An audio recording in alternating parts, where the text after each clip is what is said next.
आकाशवाणी भोपाल से प्रस्तुत हैं प्रादेशिक समाचार।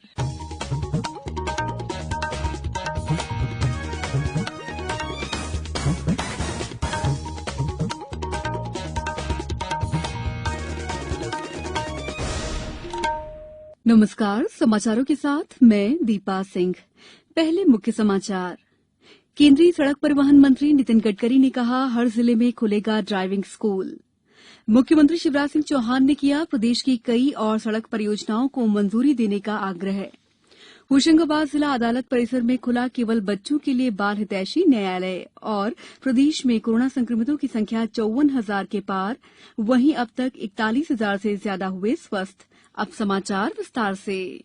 केंद्रीय सड़क परिवहन, राजमार्ग और एमएसएमई मंत्री नितिन गडकरी ने कहा है कि वो देश के हर जिले में ड्राइविंग ट्रेनिंग स्कूल खोलना चाहते हैं। श्री गडकरी आज मध्यप्रदेश में 45 राजमार्ग परियोजनाओं के शिलान्यास और उद्घाटन के बाद कार्यक्रम को संबोधित कर रहे थे। मेरे सभी सांसदों को और आपके मंत्री जी को और सबको कि मैं हर जिले में एक ड्राइविंग ट्रेनिंग सेंटर देना चाहता हूं। देश में 22 लाख ड्राइवरों की कमी है और स्किल डेवलपमेंट ये प्रधानमंत्री जी का आग्रह है। और 10वीं और 11वीं योजना में मध्य प्रदेश में केवल 2 स्कूल शुरू हुए हैं, जिसमें एक स्कूल छिंदवाड़ा में खोला गया है। मेरा अनुरोध है कि विशेष रूप से पिछड़े हुए क्षेत्र में ये ड्राइविंग ट्रेनिंग स्कूल के लिए मैं पैसा देने के लिए तैयार हूं। सभी सांसद अपने अपने जिले में योजना आप बनाइए, इससे बहुत बड़ा फायदा होगा। श्री गडकरी द्वारा आज शिलान्यास और उद्घाटन की गई परियोजनाओं में 1,361 किलोमीटर रोड, 2 पुल और 6 ओवरब्रिज शामिल हैं। इन परियोजनाओं की लागत 11,427 करोड़ रुपए है। देश में सड़क दुर्घटनाओं का उल्लेख करते हुए श्री गडकरी ने कहा कि देश में हर साल 5 लाख दुर्घटनाएं होती हैं और उनमें 1.5 लाख लोग मारे जाते हैं। इनमें सबसे ज्यादा संख्या 18 से 24 वर्ष के आयु समूह लोगों की है। उन्होंने कहा कि हर जिले में ड्राइविंग स्कूल खुलने से न केवल दुर्घटनाओं पर रोक लगेगी, बल्कि प्रधानमंत्री की इच्छा के अनुसार युवाओं में कौशल का विकास होगा और आत्मनिर्भर भारत का सपना भी पूरा होगा। केंद्रीय मंत्री श्री गडकरी ने वर्ष 2020-21 के लिए 10,000 करोड़ लागत के 5 नए मार्गों को भी स्वीकृति प्रदान की। इस अवसर पर मुख्यमंत्री शिवराज सिंह चौहान ने कहा कि ये सड़कें मध्यप्रदेश के विकास का मार्ग प्रशस्त करेंगी और इनमें प्रदेश और राज्य के आसपास बेहतर कनेक्टिविटी सुविधा और आर्थिक विकास में वृद्धि होगी। श्री चौहान ने एनएचएआई के सहयोग से इस कार्य की शीघ्र पूर्णता के संबंध में केंद्रीय मंत्री श्री गडकरी से अनुरोध किया। उन्होंने केंद्रीय मंत्री से वन टाइम इन्वेस्टमेंट पॉलिसी के तहत 278 किलोमीटर लंबाई के 182 करोड़ के 65 सड़क निर्माण कार्यों के लिए आग्रह भी किया। इस समारोह को केंद्रीय मंत्रियों थावरचंद गहलोत, नरेंद्र सिंह तोमर, प्रहलाद सिंह पटेल और जनरल वीके सिंह ने संबोधित किया। संबंधित क्षेत्रों के सांसद और विधायक, वरिष्ठ केंद्र और राज्य के अधिकारियों ने भी समारोह में भाग लिया।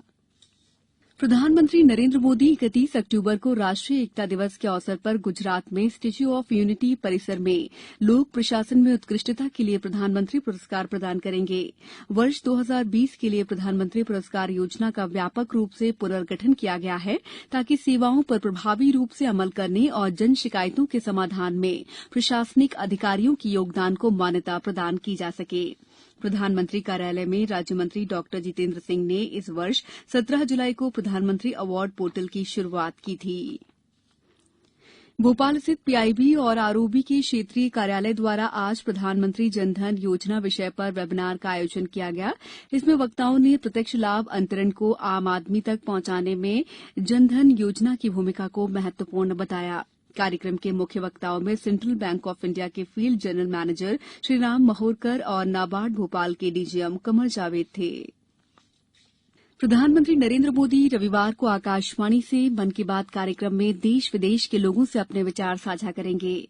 ये मासिक रेडियो कार्यक्रम की 68वीं कड़ी होगी। श्री मोदी ने ट्वीट में कहा है कि लोगों के विचार और सुझाव की प्रतीक्षा है। उन्होंने कहा कि लोग माईजीओवी के ओपन फोरम या नमो ऐप पर अपने विचार साझा कर सकते हैं। उन्होंने ये भी कहा कि वे टोल फ्री नंबर 1800117800 डायल कर सकते हैं और अपने संदेश रिकॉर्ड करा सकते हैं।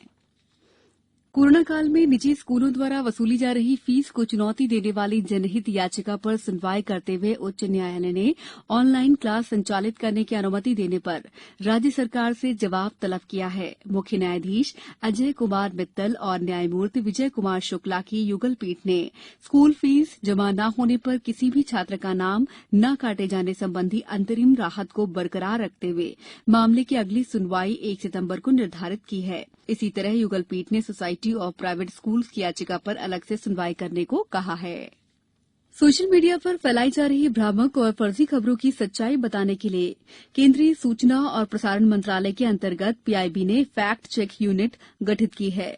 इसी क्रम में पीआईबी ने सोशल मीडिया पर किए जा रहे उस दावे को गलत बताया है जिसपे कहा जा रहा है कि देश के हर एक नगर पालिका में कोविड-19 के प्रत्येक रोगी को केंद्र सरकार द्वारा 1.5 लाख रुपए की मदद उपलब्ध कराई जा रही है। सरकार ने इस खबर को फर्जी बताते हुए कहा कि ऐसी कोई भी घोषणा नहीं की गई है। समाचारों में वक्त है ब्रेक का। ये समाचार आप आकाशवाणी भोपाल से सुन रहे हैं। हमारे समाचारों को अब आप कभी भी और कहीं भी अपनी सुविधा के अनुसार सुन सकते हैं। ये समाचार बुलेटिन YouTube, ट्विटर और फेसबुक पर AIR न्यूज भोपाल पेज पर सुने जा सकते हैं। इसके अलावा आप हमारी वेबसाइट newsonair.com पर या AIR न्यूज ऐप पर भी समाचार सुन सकते हैं। ब्रेक के बाद समाचारों में आपका एक बार फिर स्वागत है।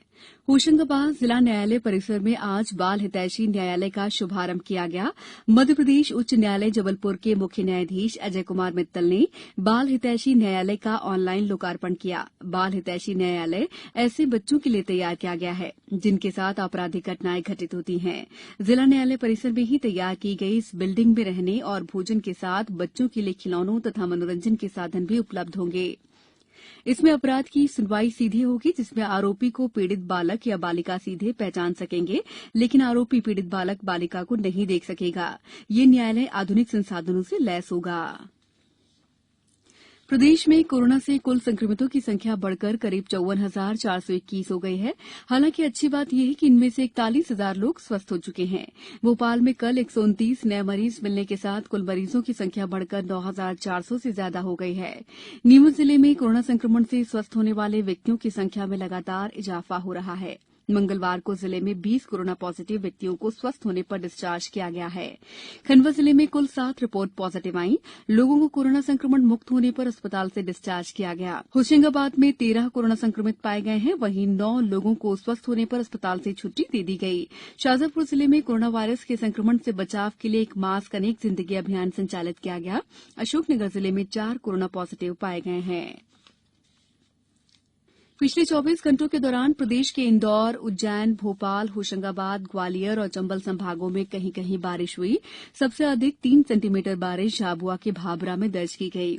मौसम विभाग ने अगले 24 घंटों के दौरान राज्य में कहीं कहीं बारिश या गरज चमक के साथ बौछारें पड़ने का अनुमान जताया है। अब कुछ समाचार संक्षेप में।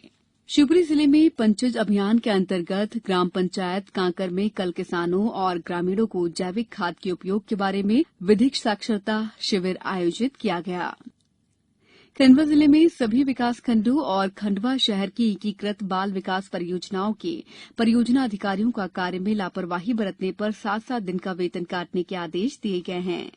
सीहोर जिले के ग्राम मुंडला कला में पार्वती नदी में डूबने से 4 बालिकाओं की मौत होने पर मुख्यमंत्री शिवराज सिंह चौहान ने बालिकाओं के परिजनों को 4-4 लाख रुपए की आर्थिक सहायता प्रदान करने की घोषणा की है। अंत में मुख्य समाचार एक बार फिर। केंद्रीय सड़क परिवहन मंत्री नितिन गडकरी ने कहा, हर जिले में खुलेगा ड्राइविंग स्कूल। मुख्यमंत्री शिवराज सिंह चौहान ने किया प्रदेश की कई और सड़क परियोजनाओं को मंजूरी देने का आग्रह। होशंगाबाद जिला अदालत परिसर में खुला केवल बच्चों के लिए बाल हितैषी न्यायालय। और प्रदेश में कोरोना संक्रमितों की संख्या 54,000 के पार, वहीं अब तक 41,000 से ज्यादा हुए स्वस्थ। इस बुलेटिन में बस इतना ही। घर में रहिए, सुरक्षित रहिए और सुनते रहिए आकाशवाणी। नमस्कार।